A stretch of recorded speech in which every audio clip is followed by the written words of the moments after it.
Hello, in this video I would like to show you how to remove Gmail account from your EMPORIA Smart 4. So in order to do this, let's open our Gmail.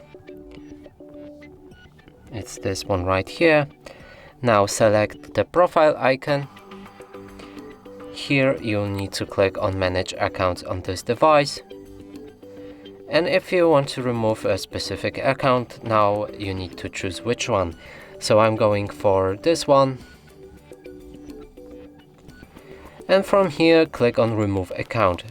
And keep in mind that by doing so, you'll remove all Google services synchronized with this account. So just be sure of that. And this doesn't delete the account entirely, it only removes it from this device. So let's remove it. And now we're left with only one Gmail on this device. Now let's click on the profile icon, and as you can see, there's no account other than the one that we had in the beginning. And that's it for this video. Hope you like it. Please consider subscribing to our channel, leave a like and a comment below.